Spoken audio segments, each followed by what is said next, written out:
Hello, you're watching the Ruslan Belov channel.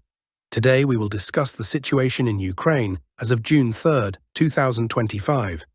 A large number of events took place today. In fact, many of them were key historical developments. We are moving to the northern direction, where the Russian army continues its offensive toward the town of Sumy.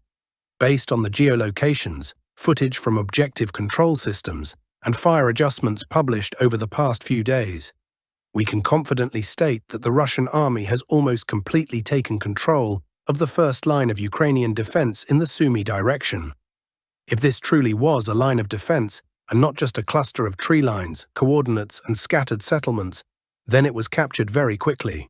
Today, both in the West and in Ukraine, alarm bells are ringing about the Russian army's rapid advance.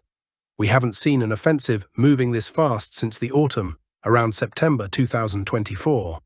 Back then, the pace of the offensive was also very high, even slightly higher than what we're seeing now.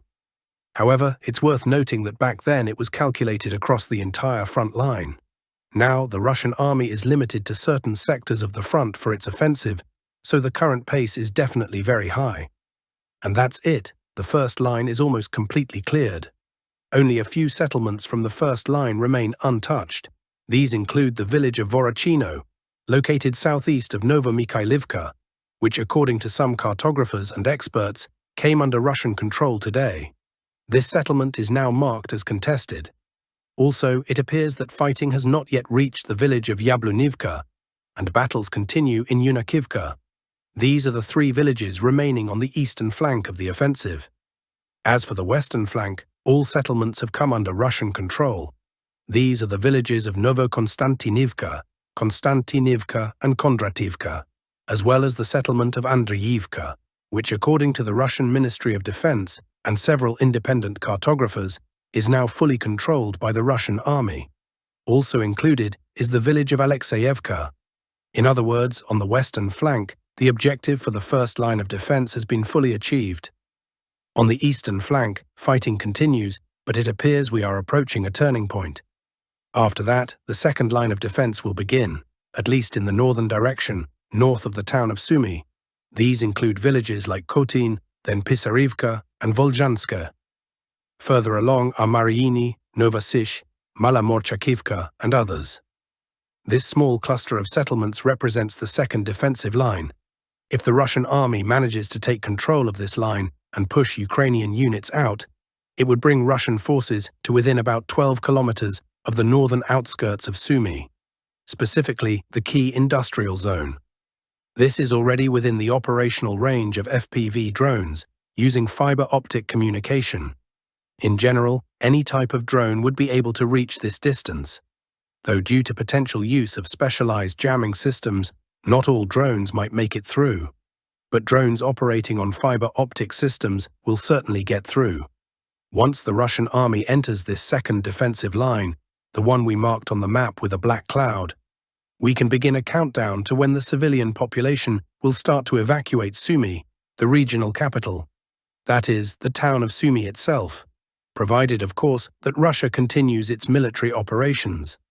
It's possible something may change in the negotiation process by then.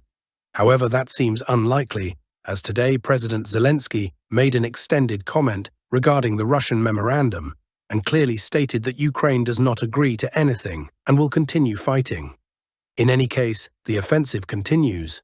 Soon the battles for the second defensive line will begin. After that, it will become clearer what the Russian army's next steps will be. Still, I want to draw your attention to something. Despite the Russian forces actively advancing towards Sumy, if you follow reports from the North Russian military grouping, you'll see that the Ukrainian side, despite what can be described as a catastrophic situation in this area, continues to launch attacks toward the town of Tetkino. This honestly surprises me the most. Why is Ukraine still throwing more and more troops into assaults on Tetkino? All these attempts are completely unsuccessful and bring no results whatsoever. Meanwhile, they are clearly lacking manpower elsewhere. Most likely this is because Ukraine is trying to create a kind of buffer zone. The Ukrainian command seems to understand clearly that once Russia reaches the second line of defense, movement will begin from Tetkino deeper into Ukraine, towards settlements like Rizhevka, Novi Virki, Stary Virki, Vorozhba, and Bilopilia, with the goal of cutting the railway that runs from Kiev, the Ukrainian capital, to Sumy. It appears that in the near future, the advance will shift in that direction in order to sever Sumy's railway supply route, if that route is still operational. Next, we move on to the Kupansk sector of the front. Over the past 24 hours, there have been virtually no changes here. Operations continue on the northern outskirts, and today footage appeared showing precision strikes on a small industrial zone located at the very north of the settlement. Let me remind you that a few days ago, some pro-Russian analysts claimed that these structures had been taken under control by Russian forces. However, today geolocated footage has emerged that refutes this claim. Therefore, we are not adjusting the map. We simply note that such information existed, and today it was debunked. It seems that Russian troops have not yet entered northern Kupiansk, but are instead trying to improve their positions along the perimeter. As for the southern Lyman direction, there are no changes. The latest updates indicated that Russian forces had entered the village of Karpivka, where intense fighting is ongoing, and Ukrainian troops are putting up fierce resistance. Russian forces have also reached the Nitrius River. However, there have been no videos or reports suggesting any further advance westward or movement toward Lyman from the south. We are waiting for additional information. On the Civik sector, there are some important geolocations. They are mostly consistent and do not offer anything new. The key development here is the shift in focus, both from Russian artillery and FPV drone operators, further west of Verkhnyokamyanska. Today, the Russian side is actively striking positions between Siversk and Verkhnyokamyanska. Posts, temporary deployment points for FPV drone operators, and strongholds are being destroyed. In other words, a foothold is being prepared for a push from Verkhnyokamyanska towards Siversk. For such an offensive, it's crucial for Russian forces to gain control of as many local roads as possible and, of course, to clear them. A key role will be played by the Verkhnyokamyanske-Idino-Ivanodaryivka road. If a push towards Siversk is being planned, then as many logistical arteries as possible, ideally 3, 4, or even 5, must be used to shorten the distance to Siversk, or even potentially reach its outskirts. Given the increased activity of Russian artillery, FPV drone operators, and UAVs, it's reasonable to expect that a large-scale assault may not begin immediately, but probing attacks on Ukrainian defenses in Siversk are likely in the near term. If Russian troops manage to enter the eastern outskirts of Siversk and publish verifiable footage, this could become a major media victory with unpredictable consequences. Even though Siversk is not a large or strategically critical city, securing and publicizing its capture could have significant political and psychological effects. Slightly further south, there's been a surge in activity along the M03 highway, the road running northwest from Bakhmut towards Sloviansk. A large volume of aerial reconnaissance footage is being published, showing Russian drones in action. Under normal circumstances, this would seem routine, something we see daily across the front lines. However, today, an interesting update came from pro-Ukrainian mapping services. Recently, the pro-Ukrainian cartographers from Deep State have become increasingly conservative. Most other mapping platforms, Western, neutral, and pro-Russian, are already showing Russian advances much deeper into Ukrainian territory, both to the west and north. Deep State, once a leading source, now appears to be lagging behind. Perhaps they are presenting the only truly objective picture. Or perhaps this is a strategic decision meant to slow the perception of Russian advances, at least on paper. Still, it's nearly impossible to hide real progress, especially when Russian troops are publishing footage from newly captured settlements displaying 12 to 20 flags. That can't be denied.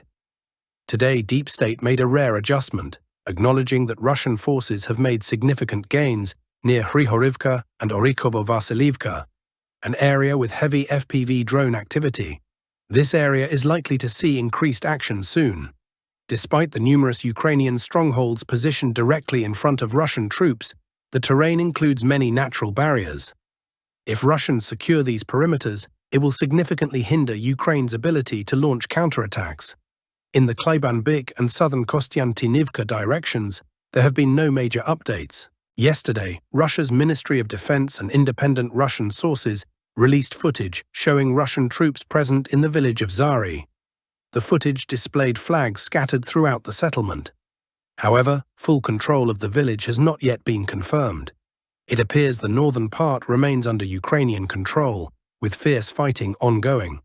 Over the past 24 hours, we've seen no map changes, only drone footage of Russian FPV strikes targeting Ukrainian forces moving along roads, in open fields, or heading toward Yablunivka and Oleksandr Kaliniv. So regardless of what anyone says or thinks, the pace of the Russian offensive along the N32 highway and southern Konstantinovka axis has clearly slowed. It's possible the Russian grouping here completed its main task, forcing the Ukrainian command to redeploy reserves from the Sumy sector. Now the Russian forces seem to be consolidating their gains. Meanwhile, Russia's primary focus appears to be shifting toward the regional capital of Sumy. In the southern Donetsk direction, there are updates that favor the Russian side. Today, new footage was released showing Russian assault units clearing another forest line north of the settlement of Odradne. Based on this footage, the map has been slightly updated. Some mappers are going even further, pushing the front line closer to the village of Komar, which is regularly targeted by FAB bombs, artillery, and thermobaric systems like TOS-1A Sontsepyok. The Russian army is gradually advancing here.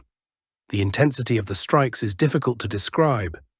It's clear that Komar is currently a high-priority target, higher than even the settlement of Alexievka. Still, some pro-Ukrainian mappers are now marking large parts of the map, from eastern Alexievka northward into the fields, as a grey zone.